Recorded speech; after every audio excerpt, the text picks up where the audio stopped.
Welcome to another CO2 Monday. I'm your host, Trevor Matthews, in the Refrigeration Mentor podcast. Super excited about this conversation today. And first off, I still want to thank all of you for taking the time out of your day or listening to the podcast, learning a little bit about CO2, growing, getting better, investing in yourself. That's what this is all about, investing in yourself, getting a little better each week. We've been doing this over a year now. Hopefully continue going on because I got some amazing people coming up, like my good friend Nabil Cook, who's going to be talking today. We're going to be diving into stuff that I've been learning about for years, but there's never any real apples to apples comparison. There's lots of papers out there, but it's from one manufacturer to the next manufacturer. And what we're going to dive in today is we're going to get into really CO2 system already different designs and the cost of energy for them. And we went through, I was looking at some of the stuff first me and Nabil were talking about it. I'm like, wow, this is impressive for some of the stuff that he's come up with. Nabil's the technical director of Omega Solutions, a really good company out in the UK. I got some good friends there. And he's a chartered engineer. And this guy, he's a published author, okay, which is fantastic. He's a master's degree in engineering. He's a member of the IOR technical committee and has 12 or 13 years in the field working with some top manufacturers. Super excited for this conversation. Nabil, welcome to CO2 Mondays. How you doing? I'm really good. Thanks, Trevor. It's a pleasure to be here, and thank you for that very generous introduction. Well, it's all you. You're the one that did the work, you put it in. All right. Welcome, everybody. I'm going to talk you through some CO2 system iterations regarding energy consumption, but not just the energy consumption of the refrigeration system, as you shall see. So we're going to talk about a little bit about Amiga and myself. We're going to look at the basis of this work. We're going to talk about hours per annum. We're going to look at some refrigeration, heating, and air conditioning profiles that went into this work. We're going to talk about the methods used to produce this work. We're going to look at refrigeration plant energy. We're going to look at refrigeration fixtures energy, air conditioning energy, heating energy, and finally, total energy for a number of CO2 system iterations. So just to give you a brief introduction to Amiga Solutions, we're a net zero engineering consultancy.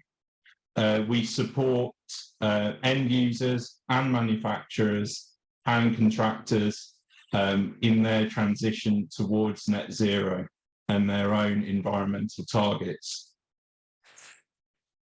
Very brief introduction to myself. I'm a chartered engineer. Studied chemical engineering at Imperial College London and then sidestepped into mechanical engineering, particularly refrigeration, heat pumps and the like. I've worked in consulting, component sales, contracting, R&D and plant OEM. So I've worn many caps and I've enjoyed it. I've been in the industry for about 12 or 13 years now. So the basis of this work was to look at energy and capital expenditure for refrigeration plant and fixtures. And by fixtures, I mean refrigerated display cases and cold room evaporators, heating systems, and air conditioning systems if required. Now, we're talking about this with regards to food retail refrigeration. Specifically, UK convenience stores of around the 3,000 square foot mark. So these are not large stores at all. Is that kind of the average of stores out there? Like, do you have big, like, because here in North America, our stores are massive. They're 40,000, 40,000 square feet. Do you have big convenience store there, or is this like the average size? Absolutely, we do. We have got the convenience or smaller store sectors, which range from basically from this size up to about 10,000 square foot. From that, we're sort of working into the supermarket territory, which is, I would say, 20 to 40,000 square foot. And beyond that, we have the extra store hypermarket format, which can be anything like 60,000 square foot. So we do have some pretty enormous stores in the UK too. But what we've noticed with build programs in the UK is that the number of those larger stores being commissioned, being built, is a lot lower than it was, say, 5 or 10 years ago. Yeah. And where the market development really sits right now is in terms of these inner town, inner city convenience stores. Yeah, I totally agree, because I've been at a few different locations with manufacturers, and I see a lot of them building CO2 equipment for, like, we call them C-store size here. So I think that would fit in the range of these convenience stores. Absolutely. I think it's a similar thing. So we're going to look at two store formats that are not really to do with the size, but that are to do with the chilled cabinets or chilled refrigerated display cases. So the first one, based on open-fronted chilled cases, has a medium temperature load of 35 kilowatts, but there's also a 5 kilowatts LT load. The other store format has doored chilled cases, and that has 18 kilowatts of medium temperature load, but it has the same 5 kilowatts of LT load. We're going to look at two system configurations. We're going to look at the classic Transcritical CO2 Booster with intermediate vessel and flash gas return, or flash gas bypass, dependent on your lexicon. And we're also going to look at a parallel compression version as well for increased energy efficiency. In terms of heat recovery strategies, we're going to look at the following. We're going to look at no heat recovery. We're going to look at heat recovery with no discharge pressure boost, heat recovery with boosted discharge pressure, and heat recovery with boosted discharge pressure and gas cooler bypass. And in terms of heating technologies, for CO2 heat recovery, we're not talking about recovery to water. We're talking about recovery direct to air through cassettes in the sales area. What we have to remember is that these are small stores, and therefore this is actually a much more cost-efficient and simple way to deliver that heat, and a more efficient way to deliver that heat into the environmental space.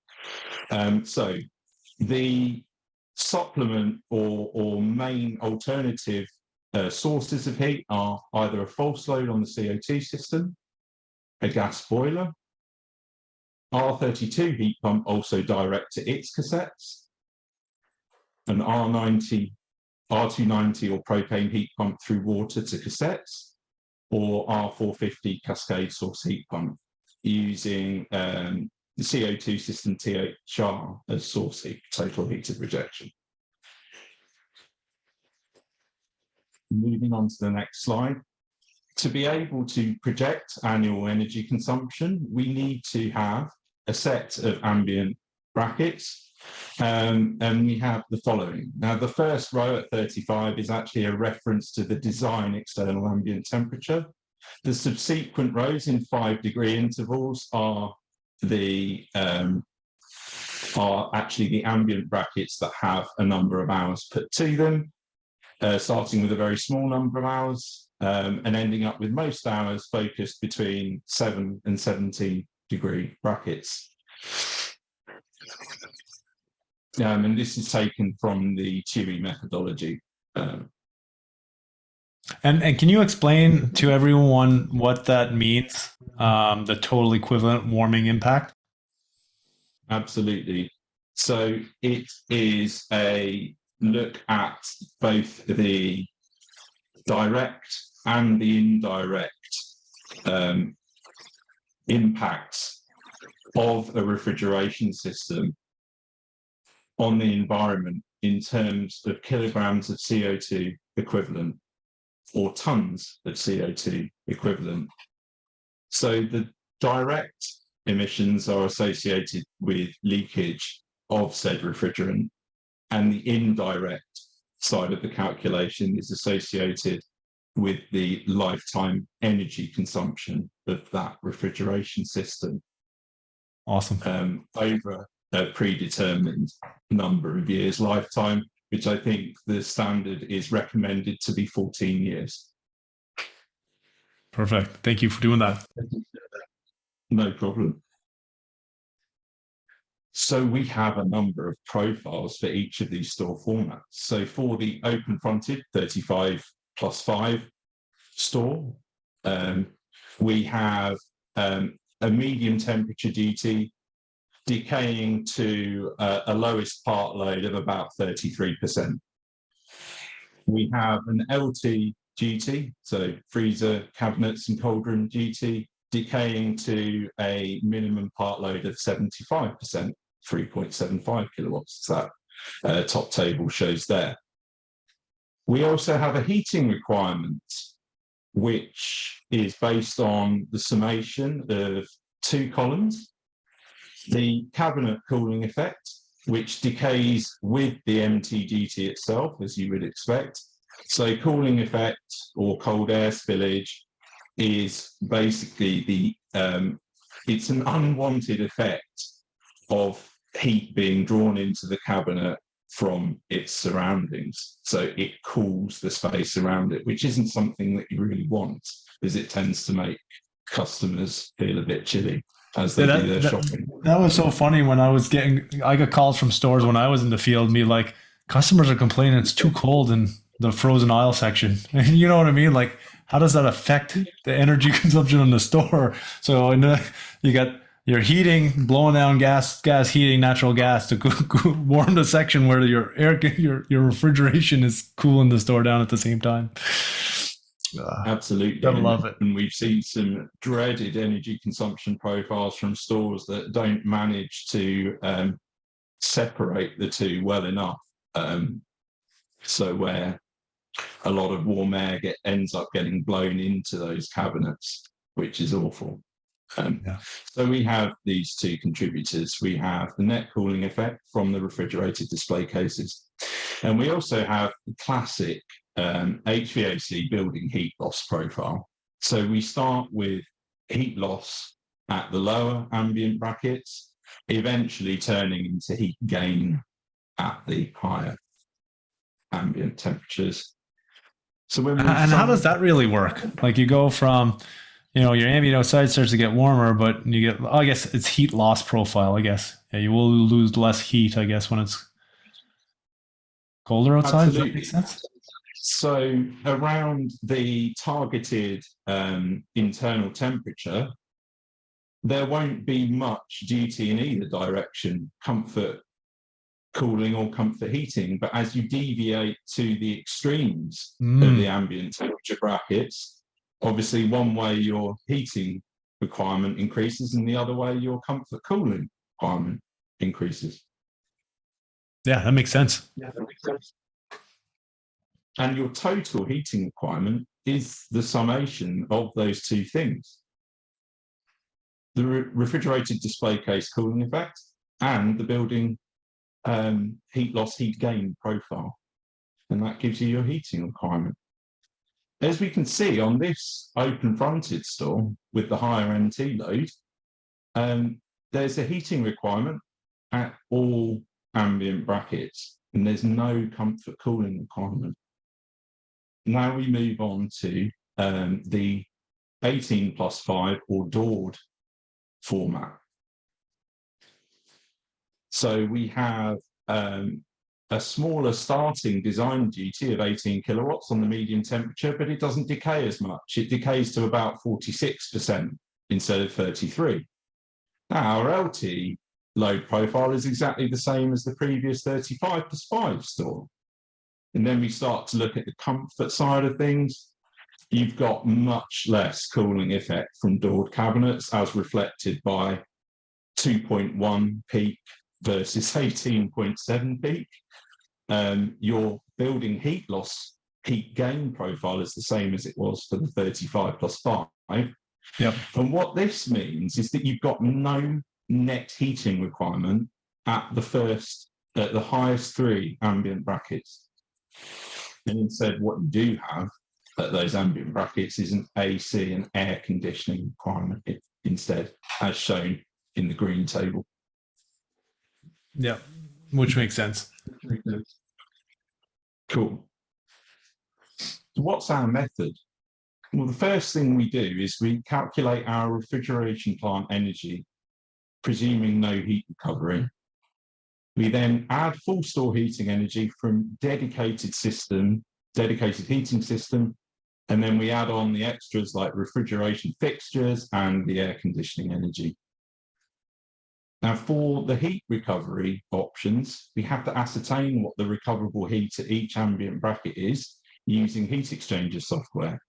And we have to take whether we've got a no boost strategy or which boost strategy we have into account. Are we increasing head pressure? Are we applying gas cooler bypass? Are we applying false load? We subtract the recoverable heat from the required heating duties at each ambient bracket. And we then recalculate the refrigeration and heating energies. So when we're using a boosted discharge pressure or a gas cooler bypass or false load, our refrigeration consumption is going to increase. But our heating consumption will reduce. Now, where we've got a boost or bypass or false load strategy, we might have to iterate how much we may need to increase the discharge pressure, how much we may need to apply gas cooler bypass in terms of a proportional valve's position, how much false load we may need to run to satisfy each heating demand.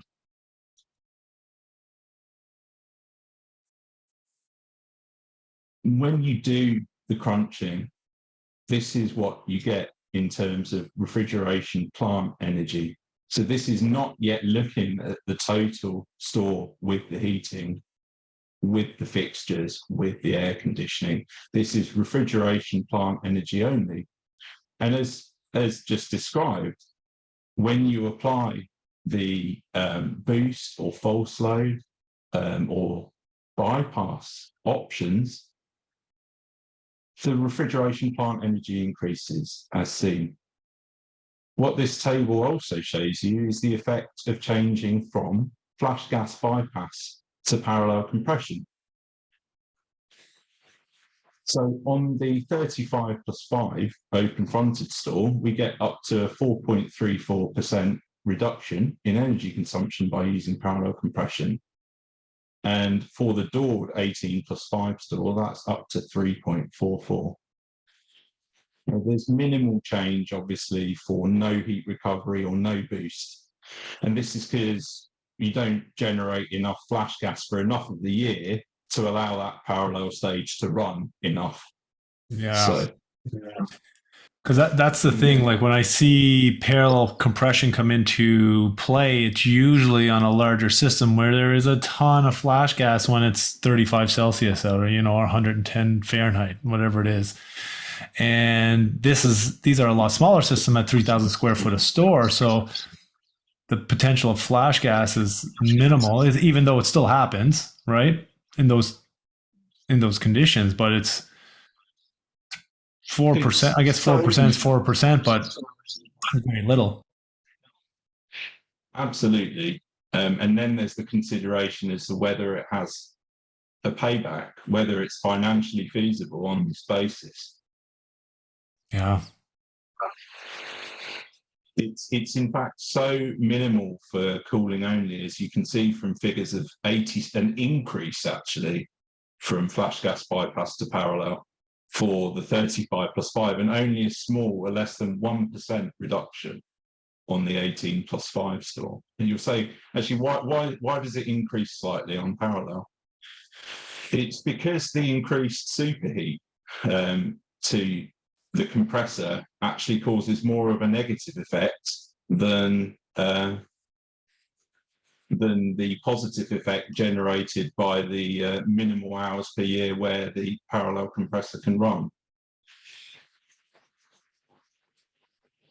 Oh, that's interesting. So now you have more superheat coming back to the compressor, which is doing more work for the medium temp compressors or the parallel compressor at that point. At that point, it would be it would still be affecting the medium temperature compressor because there is a flash gas heater plate there, which is required to generate enough superheat to ensure safety for the parallel compressor. But when the parallel compressor is not running and the flash gas valve has to run instead, then subsequently affects the empty compressor. That's very interesting. And as we know, useful superheat is good. Non-useful superheat isn't so good. Yeah, exactly. Because we only have superheat to protect that compressor. Exactly. And you may ask, well, why is the reduction for the doored 18+5 store less than the reduction for the 35+5 store? It's because as a percentage on the doored store, the LT compressor, the booster compressor's consumption is higher. And that remains the same between that LT booster compressor's energy consumption remains the same for both stores. And that's why the percentage reduction looks less for the doored store, because a bigger chunk of its consumption won't change with the parallel compression. That's interesting. And then we look at refrigeration fixtures. So this is basically display cases and cold room evaporators. So we have a figure of 34,000 kilowatt hours per annum for the open fronted store and a bit less at 30,000 for the doored store. What do these figures consist of in terms of annual energy consumption? Well, display case lighting, fans and controls, which applies to both chilled cases and frozen cases. But for the frozen cases, we also have to look at defrost heaters and drone heaters. We also have to look at frame and trim surface heaters, what some call trim or anti-sweat heaters for those LT display cases. We have to look at the cold room evaporator fans and the cold room evaporator defrost heaters as well. So the LT fixture consumption will be the same for both stores because it's 5 kilowatt for both stores and the technology doesn't change. And as you can see, out of that 30,000 or odd kilowatt hours per annum, it's actually around 17,000 for the LT. So the only reason that the doored store has got around 4,000 kilowatt hours per annum lower of a fixture consumption is because its cases have a reduced fan power draw. Their lighting consumption will be the same. The controller power input for those cases will be the same. It's only that fan consumption that reduces for a doored case, MT, versus an open fronted. And this only gives you that small 4,000 kilowatt hours per annum reduction in energy. And how does that work? Because you got glass doors, you don't have, what causes you to have 4,000 less because it's closed or open fronted? There's just not as much force when it's a doored case on the fan? It's because you require a lower airflow to satisfy the condition within the case when it's doored, because the air ingress is significantly less. Yeah. And air ingress accounts for around 40 to 50% of cabinet load on an open fronted cabinet. That totally makes sense. I never thought about that before, but that totally makes sense. Mm. You can also look at air conditioning energy. So the open fronted 35+5 store doesn't require AC. And this is because its cooling effect, as we discussed in the profile slide, is just so large. You need heating. You need heating. You need to add heating during the summer months. Theoretically, require heating. all conditions, which seems ludicrous, but indeed I've experienced stores exactly like that. So it's hilarious. If you look at those top three ambient brackets, we've got a decaying AC requirement for them, 14.7 peak down to 5.6. We've got a coefficient of performance, which takes into account ancillary. So it's not just the air conditioning compressor, it's also things like fans and defrost as well. This gives us power input, multiply that by the number of hours to get the energy input. And as you can see, for the R32 version, it's only 184 kilowatt hours per annum. And you think, well, compared to 30,000 and then 70,000 for the refrigeration plant, why did I bother calculating such a small figure? Oh, because now I know that it's that small. Now I have evidence that it's going to be relatively that small. Yeah. And then you've got the R290 version, which instead of 184 kilowatt hours per annum is 198. Big whoop. Why is it a bit higher? Because the R290 heat pump and or air conditioning is to water. Because you wouldn't send an A3 refrigerant straight to cassettes.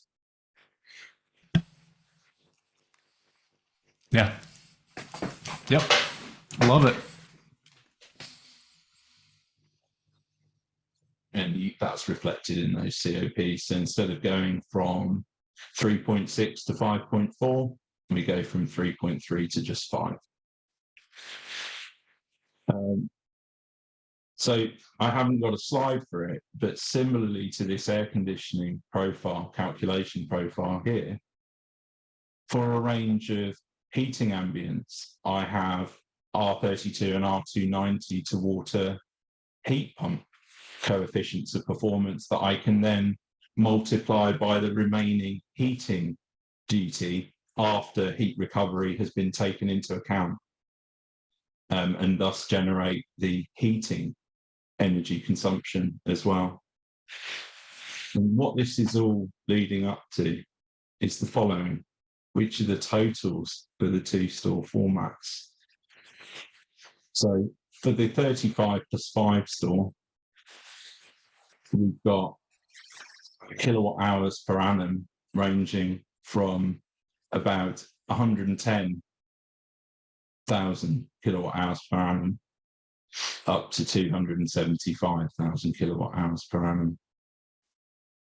Now, this is a mixed fuel chart for, most of these options are electric only, but obviously because I've taken gas boiler option into account, some of them are mixed fuel, electric plus natural gas. There's a lot to this graph. There's a lot to this graph. There is a lot to this graph. It is very, very busy, but the insight is so useful. The worst culprits, not surprisingly, are no heat recovery plus gas boiler. Mm-hmm. So you're spending about 100,000 kilowatt hours per annum on refrigeration, plus a further 175,000 kilowatt hours per annum on gas boiler. No wonder that is the weakest link here. And that's why we're going in the direction we're going now. Anyway, as we can see. Yeah, absolutely. We then come down a tier to where we have heat recovery with no discharge pressure boost, but with the supplement made up by that gas boiler. We then come down a further tier to no heat recovery with all the heating provided by an air source heat pump, whether R32 or R290. And then we come down to the final tier where they're all, as you can see, very similar. Oh, they look bang on in this graph. I'm sure there's little differences, there's like a fine tuning, but they look pretty close. They are very, very close indeed. And these are boosted heat recovery plus the supplement At the slightly higher end of the scale with a gas boiler. At the best end of the scale on the far left with parallel compression and air source heat pump. This is a lot. Like just to get an understanding, we know that gas boilers are, they're going away. Heat pumps are coming in. Full CO2 system with air conditioning, heat recovery, just like you're talking there. So these smaller stores, looking at this graph, from what you think you're going to see potentially heat recovery, parallel compression, booster CO2 systems with auxiliary or backup R32 or R290 heat pump. I think that's my calculations suggest that is the way forward.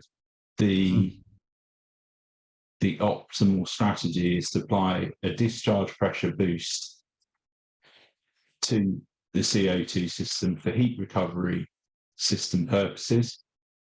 That won't exceed the natural design discharge pressure of the system anyway, unlikely. Parallel compression comes out on top, not by a great deal. But that's not surprising either when you're applying boost, because boost generates more flash gas, which gets that parallel compressor running longer. Yeah. And this is, once again, everyone, this is for 3,000 square foot stores, C stores. So these aren't big, large stores. And it's all going to depend also too on your location. Where you're at in the world, geography, wherever you're at in the world, it may be a bit different. You know what I mean? So it's good to see these numbers on what the potentials are, right? Because there's a lot of options. You have over 20 different options. You've done a lot of work here, Nabil, to come out with these strategies and comparisons, because there are a lot of options out there. And I think working with your customer on finding out what's going to be the best for them is going to take a little bit of work. It's not one size fits all. And that's really what I like about all this new technology. Definitely.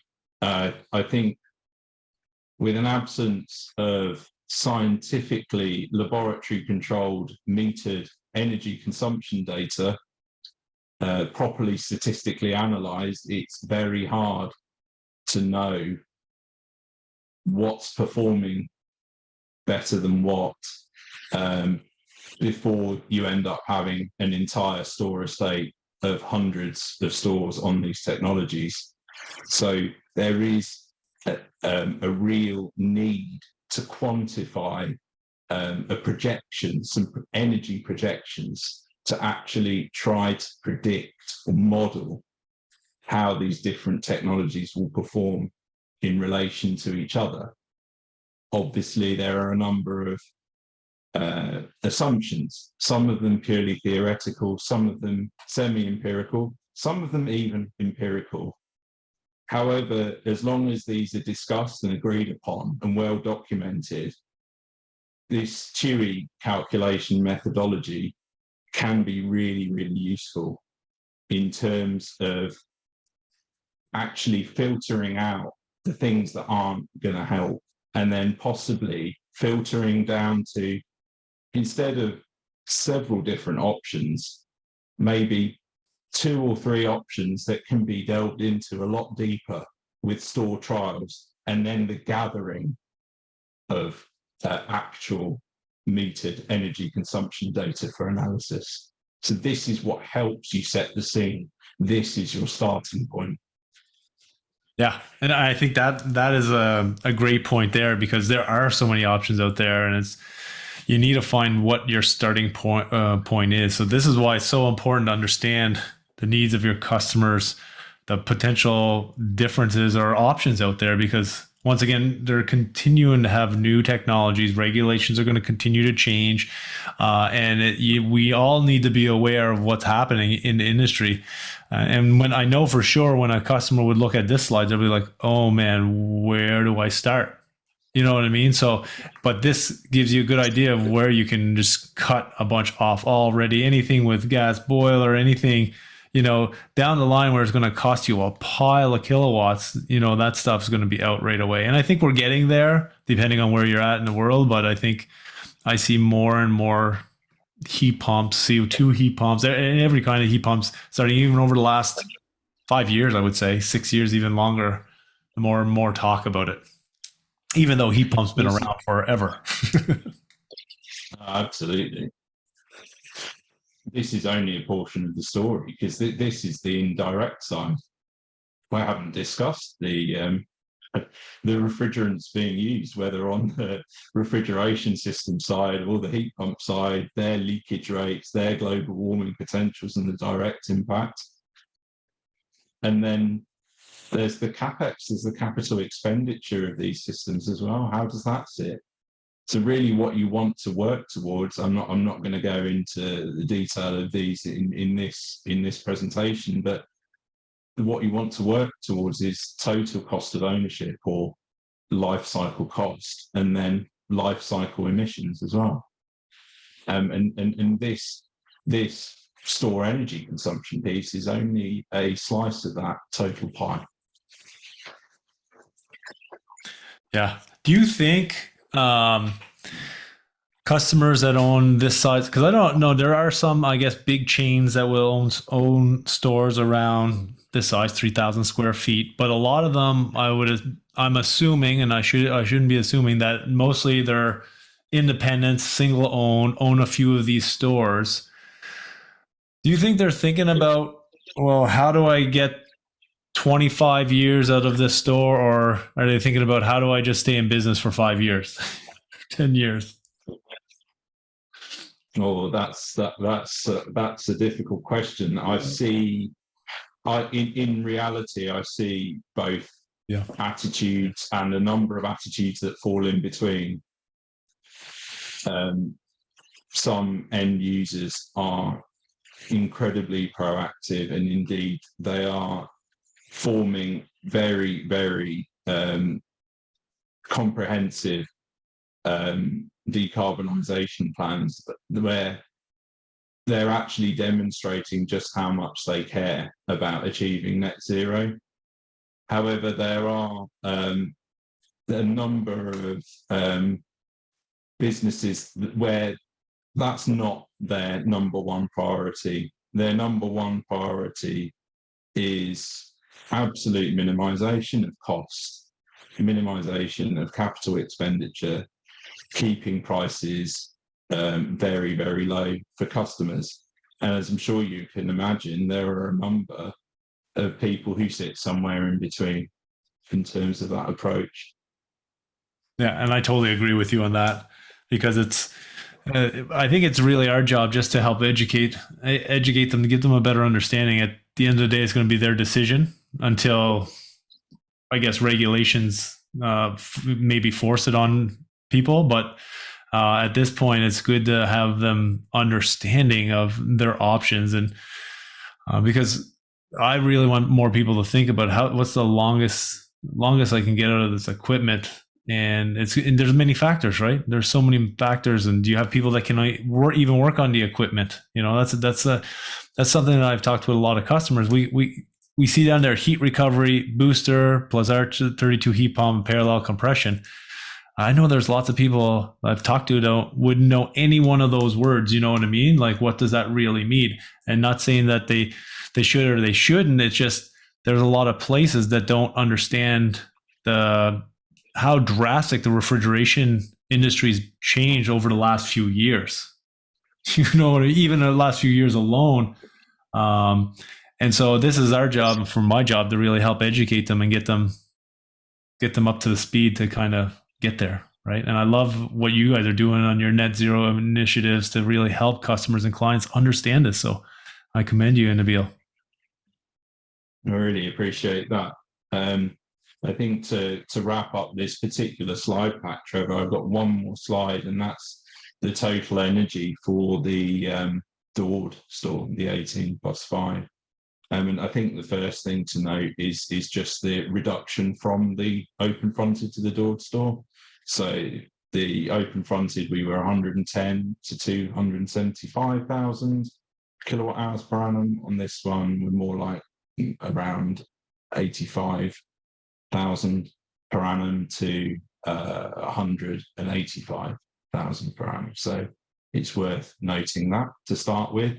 Yeah. In terms of the technology ranking, there are some subtle differences, but they are not that significant. So again, the strategy that seems to win out is boosted discharge pressure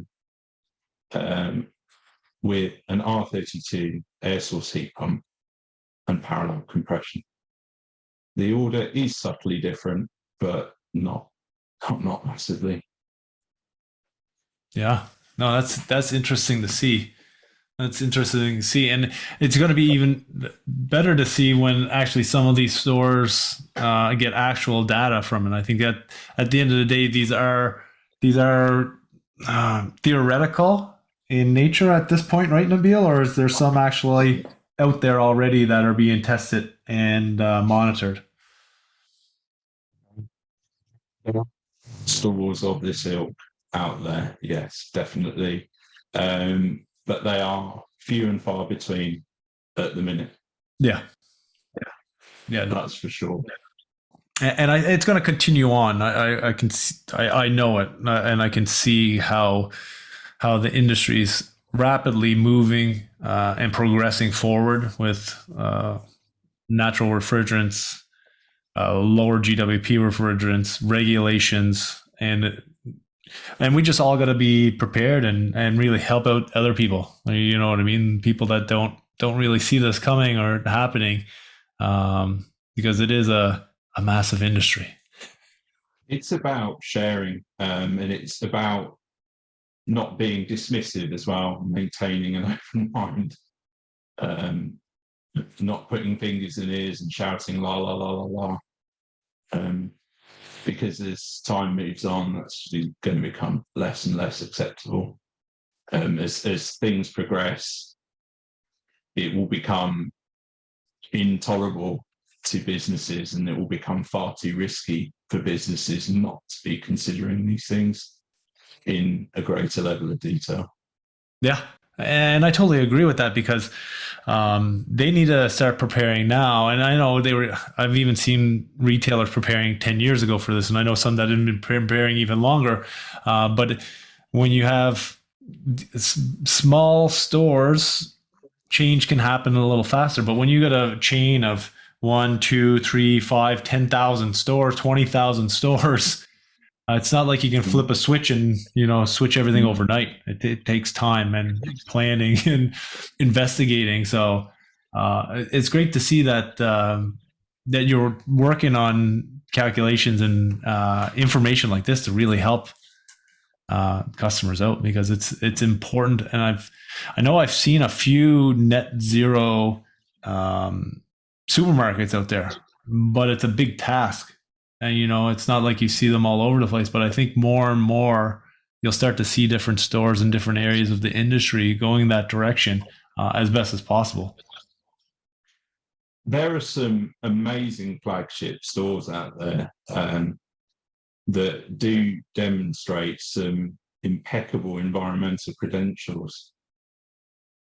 Often the reason that those stores are so unique, however, is the fact that they contain equipment that's not very repeatable or affordable or feasible from other perspectives. So it's all very well looking at the bells and whistles solution. However, if you rolled that out across anything from 50 stores to 5,000, it would bankrupt you. And I think that's the difference here. It's very easy to have a few flagship stores that do the right things. But if those are not just environmentally sustainable, but financially sustainable. Sustainable in terms of ability to service and maintain, then they're of limited overall benefit to an end user. Yeah, and I agree with that. I got a few things in the chat here. David said Iceland has the right strategy. I'd love to hear that. And then James says the amazing thing about this level of research is just how carefully we have considered cooling and heating integration for food retail stores. It also demonstrates how important it is to consider innovations such as parallel compression and when and where to adopt a false load approach. Personally, the jury's out for me on false load. To run the fridge plant specifically to heat stores in low ambient conditions is not a great solution. Again, the study showcased the optimum platform for cooling and heating and just goes to show how important heat pumps are going to be to reduce energy, carbon to achieve net zero. And I see it all the time, even here about maybe 3 weeks ago when I was in California at a natural refrigerant event. They had their first I think national heat pump convention here in Canada. It was a one-day event, but I don't think there was one before. There may have been, but I've never heard of it. So as you can see that it's continuing, heat pumps are going to continue to grow. I see them in every application getting bigger and bigger. And then when I first started hearing about heat pumps, and I've seen them years and years ago, but when I've really started hearing about them was probably about 8 years ago on electrification, when I first heard about electrification. And then people started talking more and I started learning more about it. And then heat pumps came in. And so once again, it's another way that we're going to evolve in the refrigeration industry, I believe. Absolutely. When I started out, the phrase was first uttered to me as a junior technical design engineer, and I asked, "What's a heat pump?" And one of my older and more mature colleagues piped up, "Well, it's just a fridge system in reverse." I think my initial thoughts were, "Is it really that simple? A fridge system in reverse?" And then it turned out to be almost that simple, actually. I know, and some people do make it difficult, but it's not that difficult. I like that. It's just fridge in reverse. I love it. Mm-hmm. Nabil, this was awesome. I know there's a lot more to the story. This is just the beginning.